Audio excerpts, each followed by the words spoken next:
পেটে লাথি মেরেছি, ব্যথায় খেতে পারো না। আমি মা তোমার কোলে প্রস্রাব করে দিয়েছি, তুমি কোনো কষ্ট পাও নাই। আমার ভাই বোনেরা আব্বা সহ পার্শ্বে খানা খায়, আমি বাচ্চা তোমার কোলে পায়খানা করেছি, সবাই সি সি করে চলে গেছে, তুমি যাও না। ও আম্মা জান, তোমার মতো তো আর আমার জিন্দেগির আপন কেউ নেই। আজকে তোমাকে একটু একটা জিনিস আমি আবদার করব, মানবানি। এই যুবক, আজকে গিয়ে বলবি মায়ের, আম্মা জান একটা আবদার করব, জীবনে আর কোনো আবদার করব না, মানবানি। তোমার মা শিক্ষা দীক্ষা তেমন নাই, মূর্খ। এমন মাকেও বলবি, মা একটা জীবনের আবদার জীবনে আর করব না। মায়ের তো আবেগে বলবে, বাবা তুই বল, আমি মাইনা নিব। বলবি, আম্মা জান আমার 30 বছর বয়স, আমার জিন্দেগির গুনাহ গুনাহ গুনাহ, জবানের দ্বারা গুনাহ, হাতের দ্বারা গুনাহ, চোখের দ্বারা গুনাহ, পায়ের দ্বারা গুনাহ, অন্তরের কল্পনা দ্বারা গুনাহ। হুজুরেরা বয়ান করে কোরআন হাতে নিয়ে বলছে, গুনাহগারের জন্য কবর হবে জাহান্নাম। কবরের দুই পার্শ্বের মাটির চাপ। ও মা, তুমি জানো কি কোরআন সত্য? মা বলবে, হ্যাঁ বাবা কোরআন সত্য। তাহলে গুনাহগার হইয়া কবরে গেলে আযাব হবে, তাও সত্য? মা বলবে, হ্যাঁ। আম্মা জান তুমি জীবনে আমার বহু উপকার করেছো, আজকে আমার জীবনের একটা ফাইনাল আবদার, আমি তো কবরের আযাব সহ্য করতে পারবো না। অতএব তুমি আমার মা ছাড়া আমি জমিনে আপন কাউকে দেখি না রে মা। আমি জীবনে যা ভুলে চুকে গুনাহ করছি, আজকে থেকে আমি তওবা করব, সামনে করব না। পিছনের গুনার সব ভাগ মা তুমি নিয়ে যাও। একটা সন্তান দাঁড়ায় পারলে বল, তোর গুনাহ মা নিবেনি। তাহলে একটু চিন্তা কর, তোমার আমার মা গুনার ভাগ নিতে চাইবে না, বলবে খবরদার, আর বলবি না। পাগলের মতো কি কও? তোর মাথা ঠিক আছে? তোর এই কথা কে শিখাইছে? কি বলতেছো পাগলামির কথা?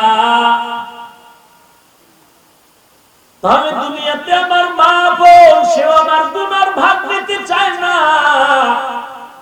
আল্লাহ বলেন, বান্দা আমি তওবার দরজা খুলে রাখলাম, যদি তওবা করো আমি আল্লাহ জিন্দেগির গুনাহ মাফ করে দেব। তওবার জন্য সবথেকে বড় গুণ লাগবে চোখে পানি, চোখের কান্না। গালের নিচে তোর চোখের পানিটা গড়ায় যাওয়ার আগে তোর গুনাহ মাফ হয়ে যাবে। এরে আল্লাহর বান্দা, সাহাবায়ে কেরামের এত আমলের পরেও যদি তারা কবরের ভয়ে, জাহান্নামের ভয়ে কান্না করেন, তোমার আমার কি পরিমাণ কান্না দরকার? কবরের আযাব সত্য, কোরআন সত্য, হাদিস সত্য।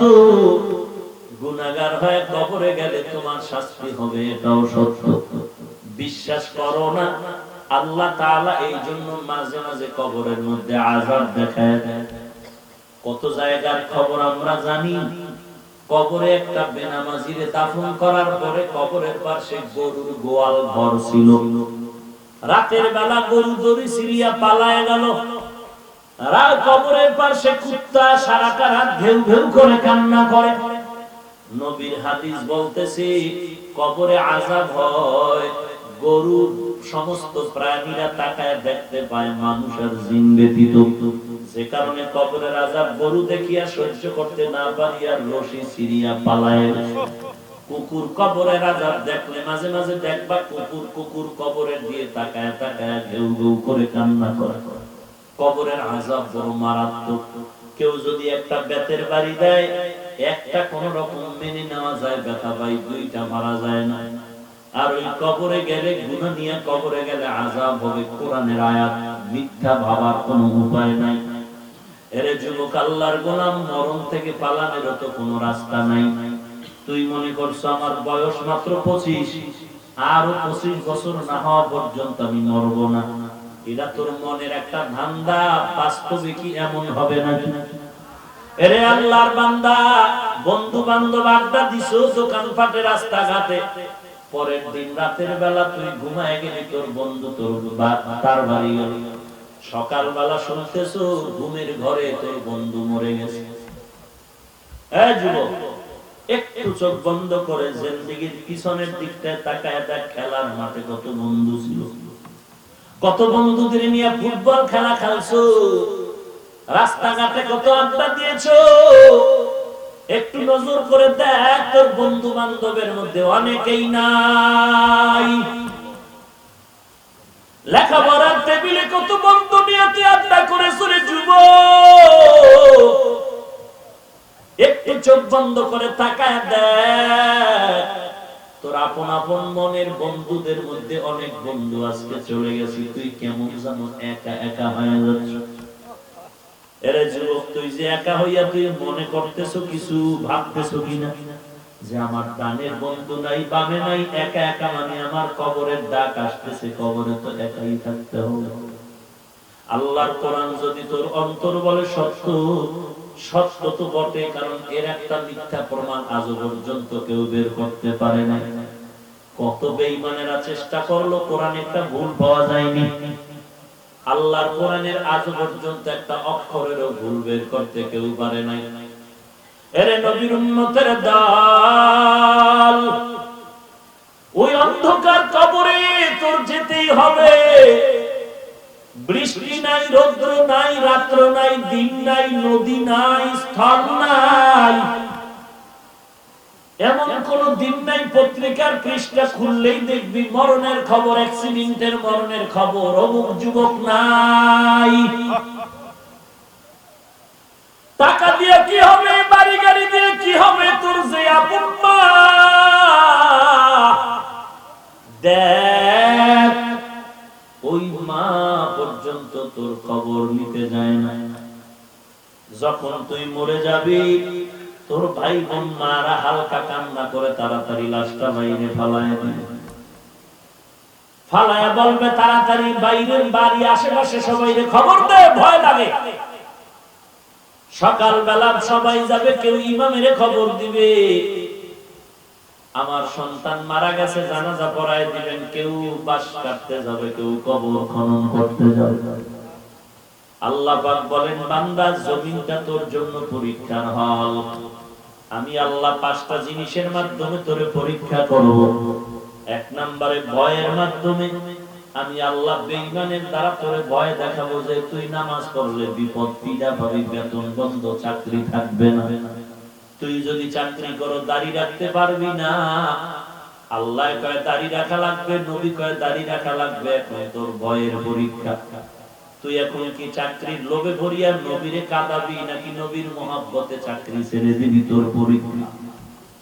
হয়তো তোরে শয়তান ধোঁকা দেয়, দাড়ি রাখলে যৌবনের ভাব চলে যাবে, টুপি মাথায় দিলে যৌবনের ভাব চলে যাবে, মাথাটা গরম হয়ে যাবে।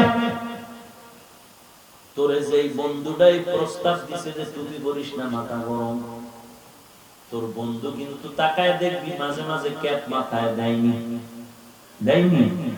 তখন বন্ধুটারে হাসি মুখে কানের মধ্যে আঙ্গুল লাগায় বলবি, ক্যাপ লাগাইছো, গরম লাগে না? পাতলা একটা টুপি মাথায় দিলে তোর মাথা গরম হয়। যখন তুই খ্রিস্টানদের মাথায় ক্যাপ লাগাইলি, তখন কি তোর গরম লাগে না? এই যে লম্বা একটা পাতলা জামা পরছি, একেবারে পাতলা, ভেতরে একটা গেঞ্জি আছে পাতলা, মনে হয় যেন চামড়া দেখা যায় উপর থেকে, এইটা পরলে গরম লাগে। তোর গায়ে যে মোটা গেঞ্জি পরছো, এর উপরে আবার যারা শার্ট পরছো মোটা কাপড়ের, এরপরে মোটা কাপড়ের প্যান্ট পরে আছো, তোমার কি একটু কষ্ট লাগে না, গরম লাগে না? তুমি আবার টাইট ফিট প্যান্ট পরেছো, দাঁড়াইলে বসতে পারো না, বসলে দাঁড়াইতে পারো না। প্রস্রাব করার ব্যাগ হইলে হয়তো দাঁড়াইয়া করা লাগবে, বেহায়া বেলাজার মতো। না হয় বাথরুমে ঢুকে তোমার অর্ধলঙ্গ হতে হবে। তোমার তখন কি একটু কষ্ট লাগে না? এরে যুবক, আল্লাহর গোলাম, একটু চিন্তা কর, বালিশে মাথা লাগায় চিন্তা কর। বেঈমানের চোখ রাঙানিতে তুই আল্লাহকে ভুলিয়া যাস না। যত বড় বেঈমান রে দেখো, নমরুদের থেকে বড় কেউ না, ফেরাউনের থেকে বড় না, কারুনের থেকে বড় না, সাদ্দাদের থেকে বড় না, আমেরিকার বুশের থেকে বড় না, গাদ্দাফির থেকে বড় না। আল্লাহ ওগুলারে কেমন করে ধ্বংস করলো? নমরুদ আল্লাহকেই মেরে ফেলবে সিদ্ধান্ত নিয়ে তীর ধনুক নিয়ে রেডি। আল্লাহ পাক এই বেঈমানের ধ্বংস করতে সামান্য একটা ল্যাংড়া মশা অসুস্থ, সাথে ছিল জুতা। সে আল্লাহ নাই? তাহলে তোরে তো ভয় কেন রে ভাই? এখন তোর মনে ধোঁকা লাগতেছে, হুজুর এইবার একটু বুঝতেছি, কিন্তু আপনাদের মতো তো হওয়া যাবে না। না না, তুই আমার মতো হবি না, একবারও বলছি না তুই আমার মতো হয়ে যা। স্কুলে পড়ো পড়, কলেজে পড়ো পড়, ভার্সিটিতে আছো থাক, চাকরি করো কর, ব্যবসা করো কর, ড্রাইভারি করতেছো কর, যে যেই লাইনে আছো থাক। তোরে আমি বলি না আমার মতো একটা পাগড়ি নামা লাগায় বড় বুজুর্গ হয়ে যা, বলি না। স্কুলে থাকিয়াই দেখবি এবার তোর লাইনে তোর মতো যুবক স্কুলে পড়িয়াও নামাজ ছাড়ে না। তোমার মতো স্কুলে পড়ুয়া, কলেজে পড়ুয়া, ভার্সিটিতে লেখাপড়া করে, পাগড়িও 24টা ঘন্টা মাথায় রাখে এমন ছাত্র আছে না নাই? জামাও পড়তেছে, ভার্সিটিতে ক্লাস করে, বিশ্ববিদ্যালয়ে ক্লাস করে, লম্বা দাড়ি, নামাজ পাঁচ ওয়াক্ত পড়ে। তুই মনে মনে ভাবতেছিলি কেমন জানি লাগে, কেমন লাগে না? তোর ক্লাসের মেয়েরা পর্যন্ত ওই পাগড়িওয়ালারে শ্রদ্ধা করে। যত ইয়ার কি ফাজলামি তোরা তোরা করো, কিন্তু টুপিওয়ালারে যখন তুই কিছু কইতে যাও, তোর পাশের বান্ধবীকে খবরদার, ও ভিন্ন লাইনে আছে, আল্লাহরে লয়ে চলে, রাসূলের লয়ে চলে, ওরে ডিস্টার্ব করিস না। আমরা আকাম কুকাম যা করি ওর সাথে ডিস্টার্ব করিস না, ওর আমলে ঘাটতি করিস না, ও আল্লাহর লয়ে থাক। দেখছনি ও তবু দোয়া পায়। ওর কিন্তু কলেজে পড়াও বন্ধ হয় নাই, টুপির কারণে, দাড়ির কারণে পরীক্ষা দেওয়াও বন্ধ হয় নাই। একটু চিন্তা কর, আল্লাহ যদি জিজ্ঞাসা করেন আব্দুর রহমান তুই কলেজে পড়েছো, তোর পাশে জবাব দিবি রে যুবক। এর পর্দার আড়ালের মা, ও বাবাজি, তুমি মা, আমার মাও মা, তুমিও সন্তানের বাবা, আমার বাবাও বাবা। তুমি শুধু একজন মা না, তুমি আউলিয়া কেরামের মা। তুমি শুধুমাত্র এই এলাকার মা না। এরে মা, তোমার মর্যাদা কত! আজ বৃষ্টি আর কাদা পানির মধ্যে দিয়ে দেখো এই ময়দানের সাত রাস্তাঘাট, বসারও জায়গা নাই, দাঁড়ানোর সুযোগ নেই। আম্মা জান আব্বা জানারের যদি একটু চিন্তা করতেন, এটা কোন মায়ের ছেলে? বরিশাল কুয়াকাটা সেই বঙ্গোপসাগরের কিনারা থেকে আসিয়া তোমাদের কথা শুনাইতেছি। বহু মহিলারা পর্দার আড়ালে কথা শুনতেছে, আপনারাও এখানে বসে কথা শুনতেছেন। একবারও কি মনে চায় না যে আপনার একটা সন্তান এমন যদি হইতো, সারা দেশে কোরআনের কথা বলতো আর হাজার হাজার মানুষ তারে দোয়া করত? যদি মনে চাইতো রে বাবা, তাহলে সন্তানটারে তো আপনি বেনামাজি বানাইতেন না, বেপরদাওয়ালা বানাইতেন না, বরং সন্তানের পায়ে হাত দিয়া লাগলেও কোরআনওয়ালা বানাইতেন। এখন 3 নাম্বার ঝামেলা হইল, হুজুর হওয়া যায়, কোরআন পড়ানো যায়, কিন্তু চাকরি পাওয়া যাবে না, খাবে কি? ও কলেজ ভার্সিটির শিক্ষক, ছাত্র, প্রফেসর, জ্ঞানীরা বলো, এই দেশের মধ্যে কোরআন পড়নেওয়ালা, টুপিওয়ালা কয়জন না খাইয়া মরে গেছে? কথা বলে না কেন? কেউ মরে গেছে? অসম্মানে আছে? বরং একজনের খানা দিয়ে ঘরের 13 জন খানা চলতেছে। তোমার 50,000 টাকাও হয় না, আর ইমাম সাহেবের 5,000 টাকাও তার সংসারে লাগে না। তুমি যে খাদো, তোমার লেখাপড়ার সূত্রই ছিল খানা দানা, তোমার লেখাপড়ার মূল টার্গেট খানা। আর আমরা যারা কোরআন পড়েছি, আমগো খানা দানার চিন্তা নাই, মাদ্রাসায় যা পাইছি তার ডাউলের বাণী, আটার রুটি যা পাইছি ভর্তা দিয়া খাইছি, কোনো আফসোস ছিল না। বরং এত কষ্ট করে খাইয়াও আল্লাহর কাছে কান্না করেছি, আল্লাহ তুমি কোরআনের ইলম সিনায় দান করো। ও আল্লাহ,